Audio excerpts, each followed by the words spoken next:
Safety. In this module, you will find out what safety stops are, understand their importance, and establish the best line of conduct for diving at different depths.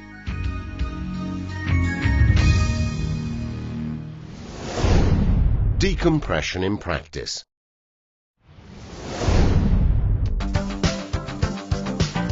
It is possible to establish practical procedures to optimize decompression, increase the safety margin, and therefore make the dive safer.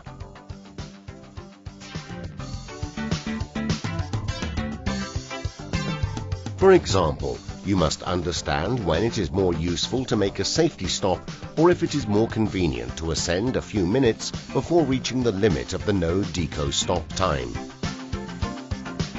What is more, some modern theories regarding bubble formation and growth have brought to light the benefits of the deep stop, a procedure not considered in the traditional mathematical models.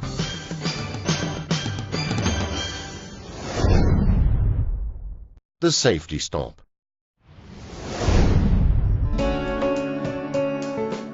At the end of every dive, you must always make a safety stop of 3 minutes at a depth of 5 meters, 15 feet. This procedure, now in common use, began to be applied to recreational diving beginning in the 1980s. As long as you only make dives within the no deco stop times, this stop is not strictly necessary from the point of view of decompression. However, there are practical reasons and benefits in preventing decompression sickness that make it advisable to carry out a safety stop. Making a stop at a shallow depth before surfacing gives you time to get your ideas in order, check the readings on your computer, and make sure that there is no boat traffic on the surface. It also gives you time to deploy a deco marker if necessary. From the point of view of decompression, this stop allows you to eliminate a little excess nitrogen, thus increasing your safety margin.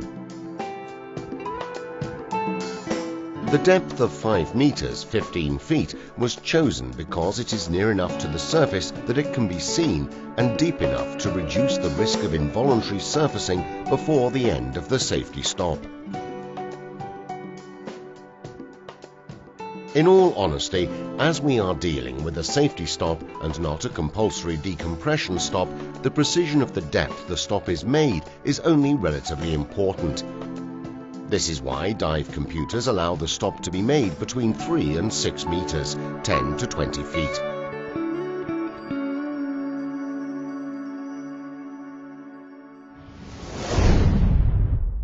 The ceiling.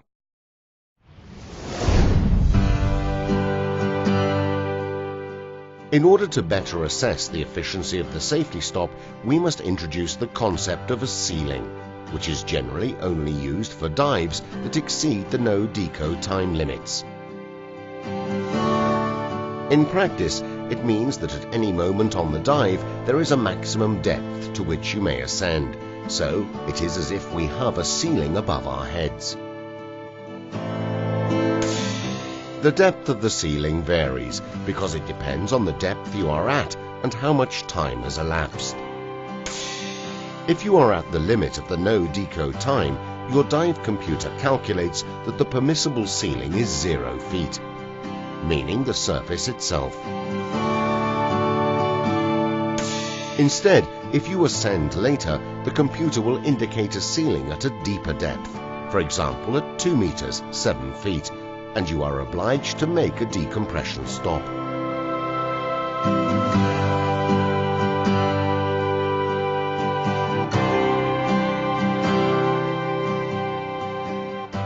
Instead, what happens if you ascend before reaching the limit of the no deco stop time?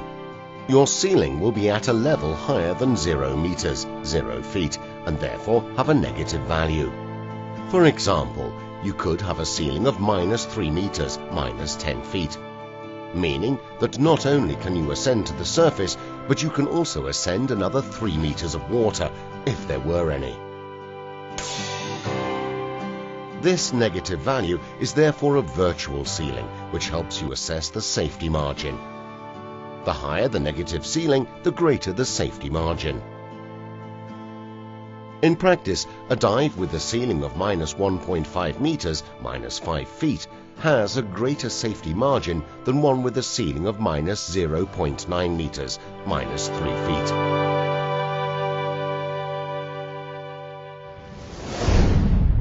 The safety stop on deep dives.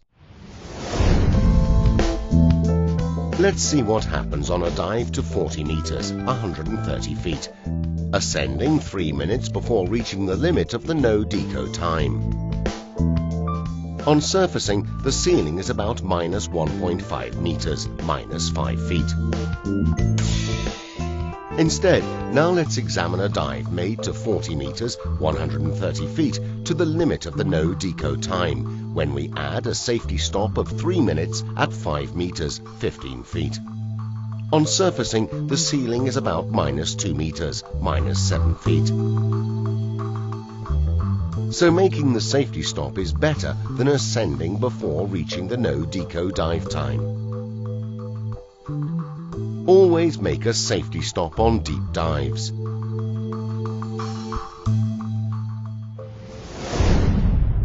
Dives at shallower depths.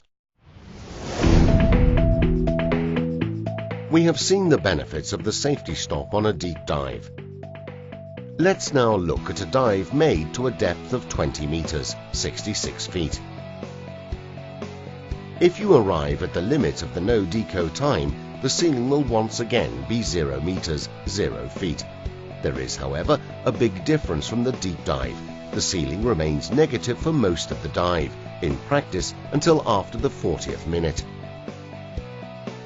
Considering that the ceiling rises on ascent due to the elimination of excess nitrogen in the compartments, you could even begin ascending 5 minutes before reaching the no-deco stop limit, so on surfacing the ceiling would be about minus 1 meters, minus 3.3 feet, giving a discrete safety margin.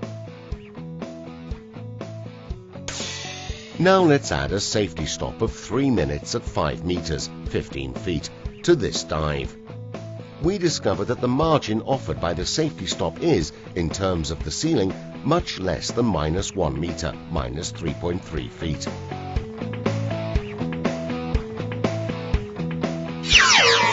Therefore, the protective effect of the safety stop for this dive is very limited.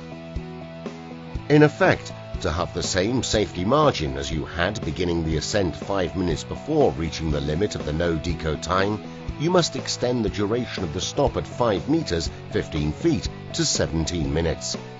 So on shallower dives, it is certainly more beneficial to begin the ascent before reaching the limit of the no-deco time. Instead, if you reach the limit of the no-deco time, it is best to make a longer safety stop than the usual 3 minutes. What causes this big difference in the effectiveness of the safety stop on dives at different depths? As we have already seen, depending on the depth that is reached and the time spent there, some compartments reach the limit, while others do not. In particular, the deeper you go, the more the fast compartments move towards their limits, reducing the no-deco times.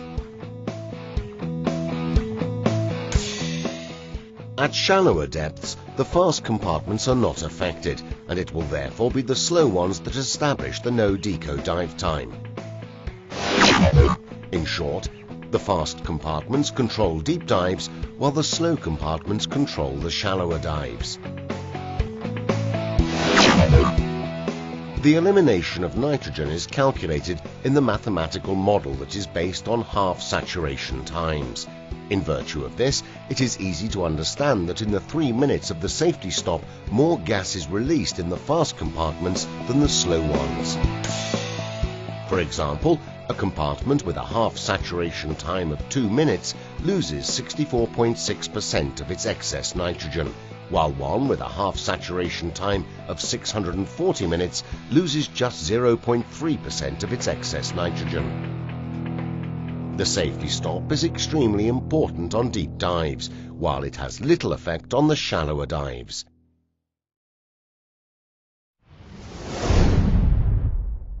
The safety stop in practice. Let's sum up the general rules for making a safety stop. At the end of every dive before surfacing, you must make a safety stop of 3 minutes at 5 meters, 15 feet. The safety stop is essential on deep dives. The safety stop assumes even more importance the nearer the elapsed time is to the limit of the no-deco time. On shallower dives, you should begin the ascent a few minutes before reaching the limit of the no-deco dive time. If you reach the limit of the no-deco dive time, the longer you have stayed at depth, the longer the safety stop should be.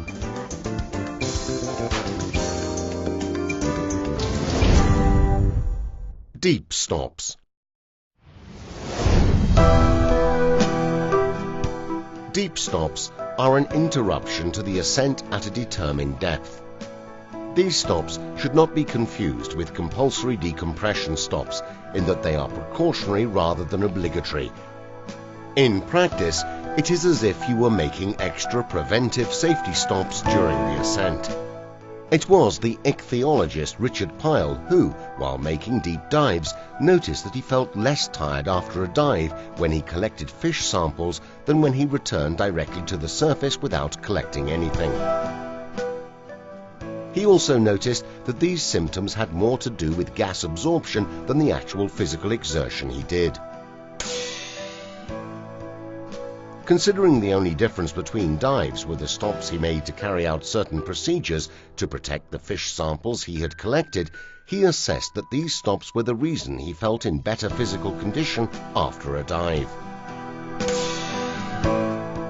Pyle got into the habit of adding deep stops of 2 minutes to those established by the tables. The result was that his symptoms of fatigue almost completely disappeared.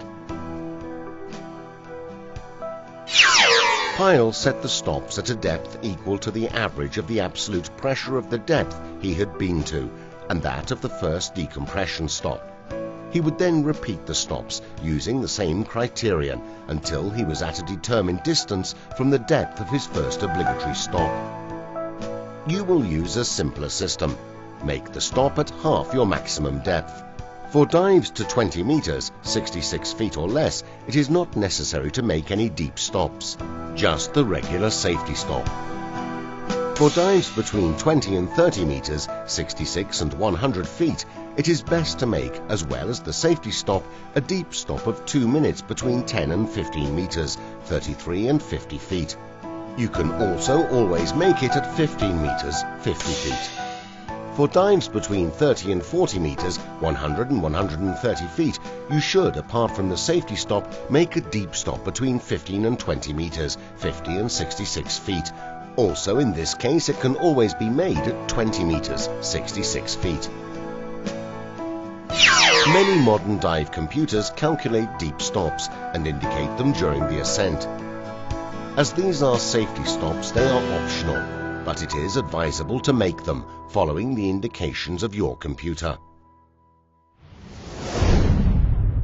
Free gas decompression models. No logical explanation for deep stops can be found in the classic decompression theories. Instead, they become completely logical in the light of free gas or bubble models. These new models not only consider dissolved gas, but also the gas that remains in a free phase in the form of microbubbles or gaseous nuclei. The pioneer of these studies was certainly Dr. David Yunt, who in the 1980s proposed his model of varying permeability, VPM, one of the most widely used models in technical diving today. The conclusions of this model oppose those of the classic theories. The ascent must be very slow, particularly when leaving the bottom, and eventual decompression stops must be made deep. It is therefore evident how the recommendations to ascend slowly and make deep stops are justified by this mathematical model. Let's look closer at the basic elements of these new models. As a starting point, they establish that part of the inert gas, about 10%, is not dissolved in the body tissues, but is in a free phase, in the form of bubbles, mainly in the bloodstream. But in order for a bubble of gas to exist in a liquid, its internal pressure must be greater than the ambient pressure.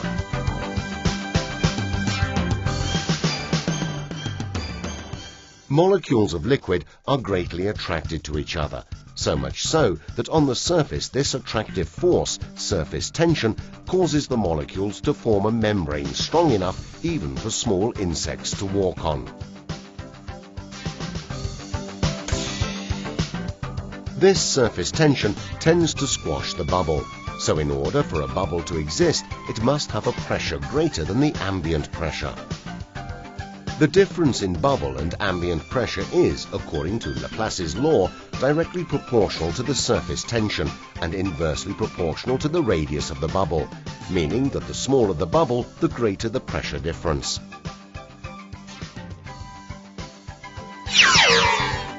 However, if there is a pressure difference, the gas inside the bubble dissolves into the liquid. Consequently, the bubble becomes smaller, and the difference in pressure rises again, so the gas continues to dissolve into liquid until the bubble disappears.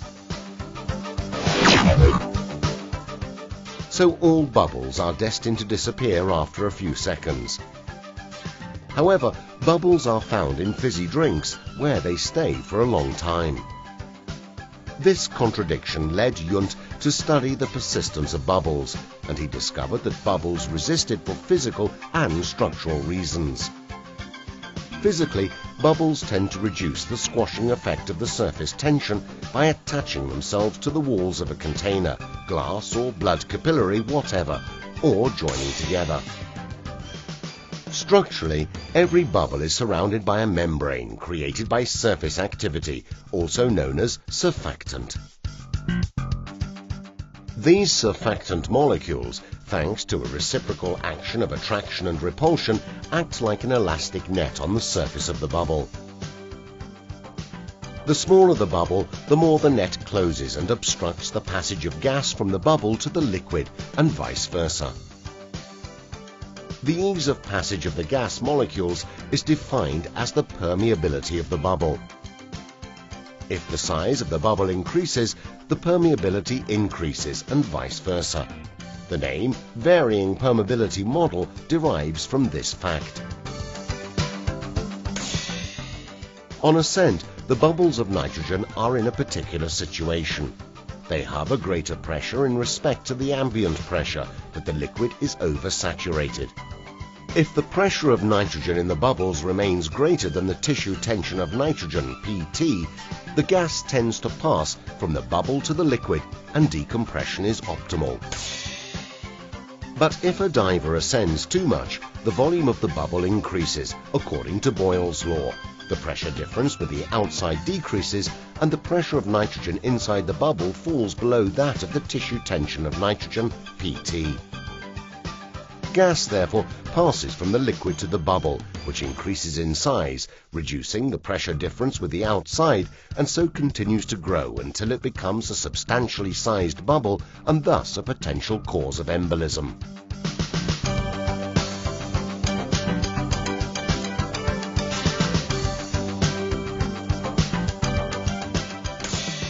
The aim of correct decompression is to find the right equilibrium between all these opposing factors. You must ascend to open the elastic net of the bubble and permit gas to pass, and also to allow the elimination of excess nitrogen. But at the same time, you must not ascend too much so as to keep the bubbles small and prevent the flow of gas between the bubble and the liquid reversing. The aim of deep stops is to give nitrogen, in its free phase, time to dissolve into the tissues, meaning to pass from a bubble to a liquid.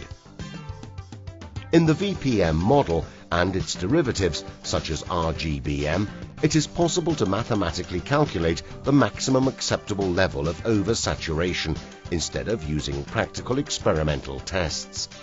However, this results in very long decompression times, and the decompression profiles of the traditional models should cause explosions of bubbles.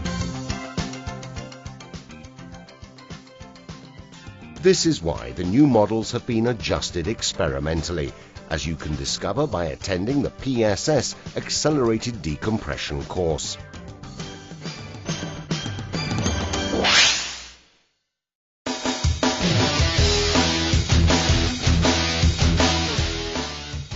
In the next module, you will find out why it is better to make deep dives from a boat, what to do if you become separated from your buddy, learn more about the concepts of trim and buoyancy, see how you should behave before and after a deep dive, and discover more about a dive computer. See you soon.